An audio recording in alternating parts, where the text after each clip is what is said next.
Welcome back to Session 0, where I mostly discuss Dungeon World. Today I'd like to talk about hirelings in Dungeon World.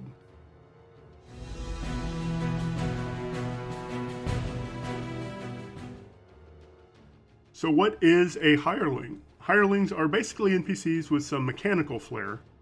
They can be found on pages 34 through 37 in the rulebook, and again, I've put all the pertinent information on one page. This just makes it easier for me to see everything at once. They're GM-controlled characters who could become replacement characters for fallen PCs. They're helpers and resources for the characters who can carry equipment and torches as well as perform specialized skills.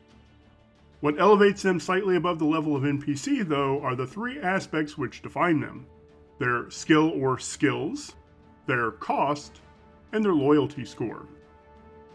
Pages 36 and 37 list 7 skills, but I see no reason not to invent more. Adept, Burglar, and Minstrel, Priest, Protector, Tracker, and Warrior. Loyalty is basically a modifier to a roll to see if a hireling follows a bad order. It starts at 0, 1, or 2 and can increase or decrease. Based on where they're hired, the GM starts with a number of points to distribute between loyalty and one or more skill. In a village, that number is between 2 and 5, so I like to roll a d4 plus 1. In a town, it's 4 through 6, so I roll a d6 and just reroll 1 through 3. In a keep, it's 5 to 8, so that's a d8, rerolling the bottom half again. And in a city, that's 6 to 10, so again, I roll a d10 and just reroll the 1 through 5. So in a city where more diverse roles are possible, you might see a Protector Warrior or a Priest Minstrel. Just think about that as multiclassing.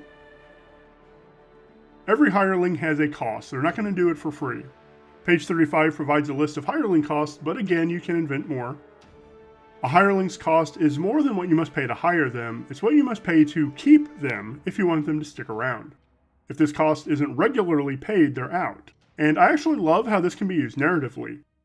Between making sure costs are regularly paid and maintaining and even growing hireling loyalty, you can generate some interesting narrative. What kind of characters are the PCs? Do they care for their hirelings and keep them safe?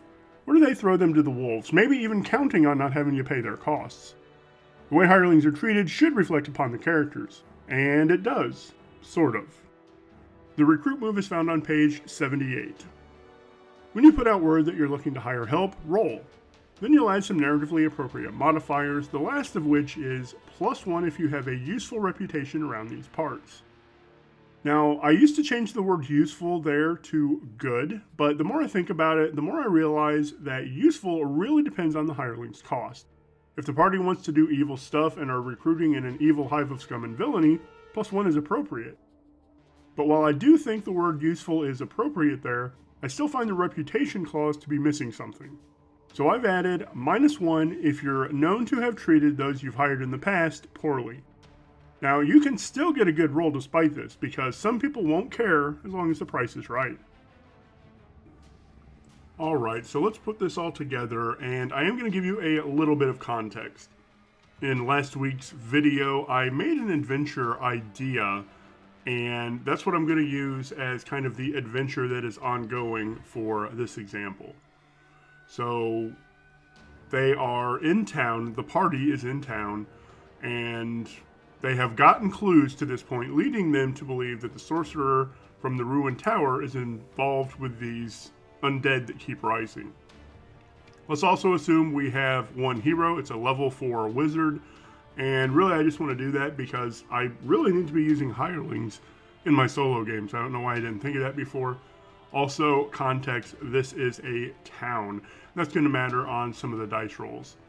So I'm going to go ahead and make 3 hirelings, and as a GM you kind of know that this is the direction the players might go in this scenario, so going ahead and prepping these just is going to make it a little bit faster.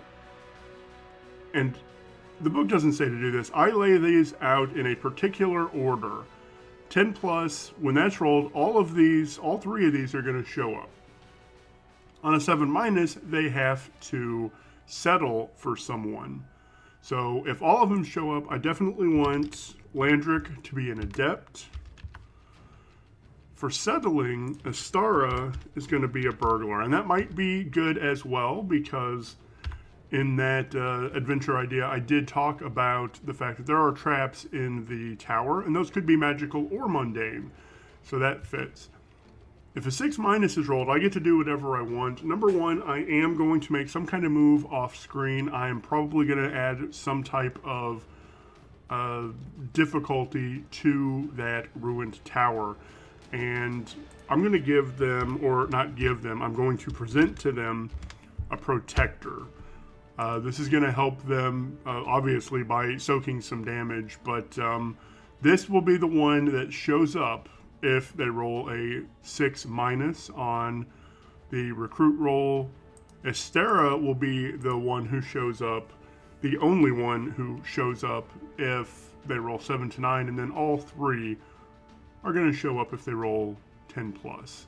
So what I'm going to do now, we're going to roll a d6, and because we're in a town, that will range from 4 to 6. So we're going to roll d6 and just re-rolls 1s, 2s, and 3s. Landrick gets a total score of 5.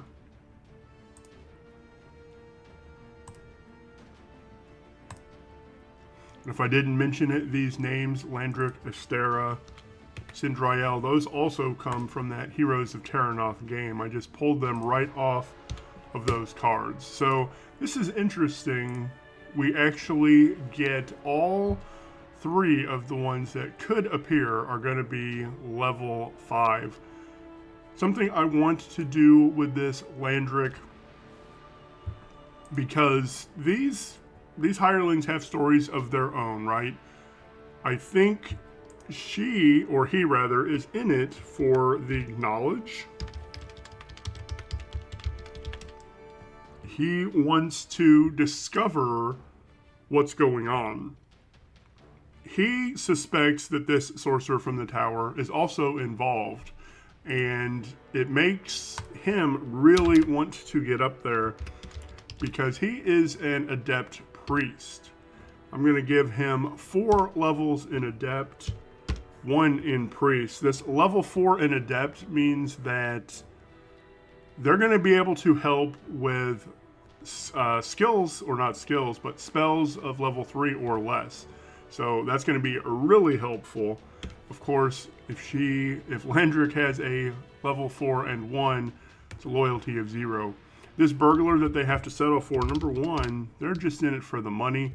That level 5 on this one is also interesting. I think, let's make this a burglar adept. Now, because they only care about the money, I'm also going to give them a 0 in loyalty. They're a burglar 3, adept 2. Now this adept 2 means, of course, they'll only be able to help on level 1 spells. But they're also going to be able to do the burgling thing, which is like worrying about traps. And there are going to be some traps here in the tower. Sindriel the Protector, I'm just going to make this a level 4, loyalty 1. I feel like Sindriel is probably a paladin type, so we're going to give her good accomplished. Accomplished. I can't spell this morning. That's what they're in it for. As long as you continue doing good, this Sindriel will stick with the party. So now the big thing is getting that recruit roll. How many of these are actually going to show up? Which of them will show up? So we're going to assume that this wizard, level 4 wizard, has put out that they want to hire someone for an adventure. They have said that they are going to the tower to discover if the sorcerer is involved. That is letting it be known what he's setting out to do, and also that anything found will be shared. So that is going to give a +2 to this roll. And now here's the important roll. They're going to recruit, and they only get a 6. That's actually funny.